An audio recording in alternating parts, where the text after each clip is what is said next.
60 minutes business. Toute l'info éco et business à la mi-journée sur BFM Business. Alexandre Saschenko, bonjour, bienvenue. Bonjour. Vous m'entendez bien, vous êtes avec nous en visio, directeur blockchain et crypto chez KPMG France. Tout à fait. Alexandre, une loi pour encadrer les cryptos va être votée aujourd'hui au Parlement européen. 160 pages et un article qui dérange sur le minage. On parle d'un article qui va venir pénaliser les crypto-monnaies Proof of Work, notamment le Bitcoin et l'Ethereum, particulièrement concernés. Alors, vous allez nous expliquer en quelques mots ce que ça va faire. Qu'est-ce qui va se passer si cette loi est votée ?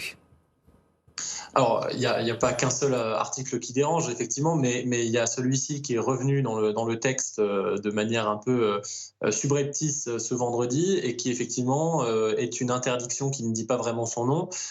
Concrètement, ce que ça dit, c'est que pour proposer des services financiers autour des cryptos en Europe, eh bien, il faut avoir des cryptos qui soient, entre guillemets, respectueuses de l'environnement, avec des critères qui ont été mis de manière un peu arbitraire. Et ce que ça sous-entend, c'est que, en gros, si Bitcoin ou Ethereum ou d'autres cryptos ne proposent pas un changement à leur façon de fonctionner, eh bien, ils seront interdits à la fourniture de services en Europe, en tout cas par des acteurs qui seront soumis à cette loi-là. Donc concrètement, ce que ça veut dire, c'est qu'on a ici, pour qu'on se rende bien compte, le marché des cryptos, c'est à peu près 1800 milliards de dollars de capitalisation. Il y en a plus des 3/4 qui fonctionnent par ce qu'on appelle donc la preuve de travail, le proof of work. Donc ça veut dire concrètement que les 3/4 de ce marché-là seront interdits en Europe. Et évidemment, quand on dit interdit, en réalité, ce sera surtout les acteurs européens qui n'auront pas le droit de le faire, mais on aura beaucoup de mal à faire appliquer cette réglementation aux acteurs étrangers. Donc ça va être assez discriminant pour les acteurs européens. Alexandre Saschenko, on va faire un peu de pédagogie avec vous qui êtes un spécialiste des crypto-monnaies. Nos auditeurs le sont aussi souvent, mais pas tout le temps. Ce qu'on reproche aujourd'hui à ces cryptos Proof of Work, c'est qu'elles polluent à outrance.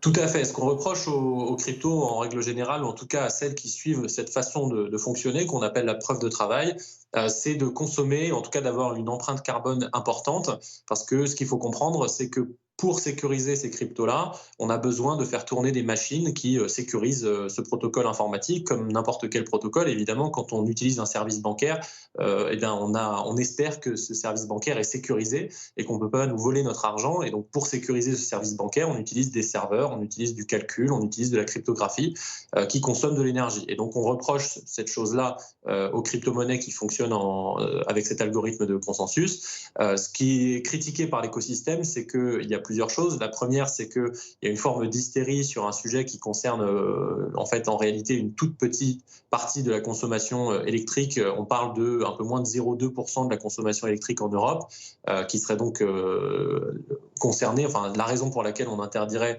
ce genre de façon de faire. Ce qui est critiqué, c'est que en réalité, quand on comprend un peu plus la façon de fonctionner de ces algorithmes-là, ce sont des algorithmes qui ont tendance à aller chercher l'énergie la moins chère et donc bien souvent l'énergie en surplus ou même les déchets.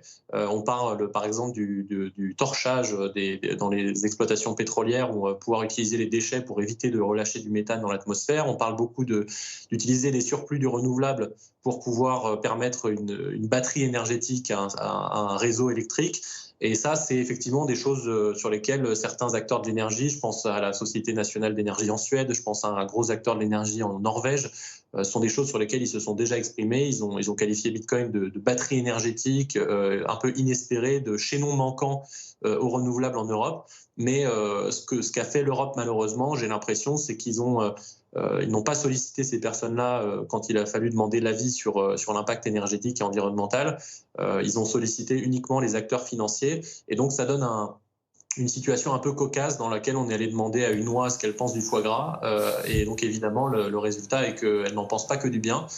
Et donc, on a une interdiction qui ne dit pas son nom Alors, le problème, c'est que justement, on a comme intention originelle de la part du régulateur européen et du législateur européen de protéger les citoyens et les épargnants. Mais la réalité, c'est qu'il y aura au moins 3 conséquences assez néfastes à cette réglementation. La première, c'est que en réalité, on ne peut pas arrêter Bitcoin de la même façon qu'on ne peut pas arrêter Internet. C'est un protocole. Donc on ne va pas interdire aux gens de se souvenir d'un mot de passe. C'est pas possible. Donc Bitcoin survivra très bien. Par contre, l'écosystème européen, lui, sera condamné à l'exil. Et il faut être très transparent. Moi, les conversations que j'ai eues avec les acteurs européens et français de la crypto ce week-end tournaient autour de où est-ce qu'on déménage. Donc il faut être très transparent là-dessus. On a 2 licornes en France sur le sujet. C'est 10% des licornes françaises qui sont potentiellement mises hors la loi et offertes sur un plateau aux États-Unis.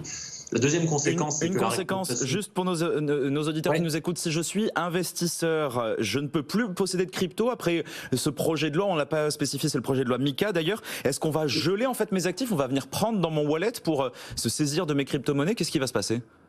Non, non, pour plusieurs raisons. La première, c'est que c'est impossible. Encore une fois, ce serait vous interdire de penser. Parce que posséder des bitcoins, par exemple, ça veut juste dire se souvenir d'un mot de passe. Donc on ne peut pas vous empêcher de penser. Donc, enfin, en tout cas, on peut essayer, mais je ne crois pas que ça marche beaucoup. Mais donc c'est impossible à mettre en pratique comme interdiction. Donc la seule chose que ça va interdire, c'est que ça va interdire aux acteurs européens de proposer ces services-là à la vente. Maintenant, c'est ce que je voulais dire, c'est que justement, la réglementation n'atteindra pas son but de protéger les épargnants européens, enfin un but discutable d'ailleurs de protéger les épargnants européens d'eux-mêmes, puisque rappelons déjà qu'on a 8% des Français qui possèdent de la crypto, hein, c'est plus que les Français qui possèdent des actions en propre, donc c'est un marché extrêmement important.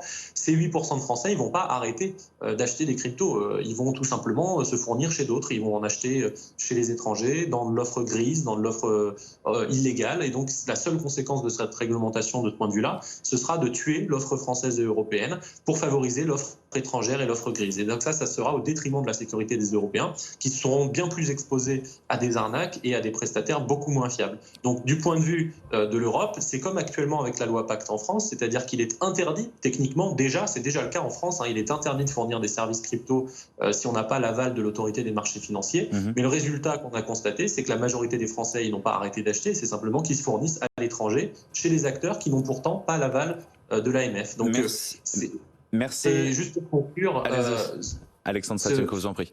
Parce que en fait, ce qui se passe effectivement est extrêmement important dans le sens où ce qui se rapproche le plus en termes de le mot du dictionnaire, on va dire, qui se rapproche le plus de ce qui se passe actuellement, c'est le suicide, parce que c'est vraiment un suicide collectif qui est organisé par l'Europe.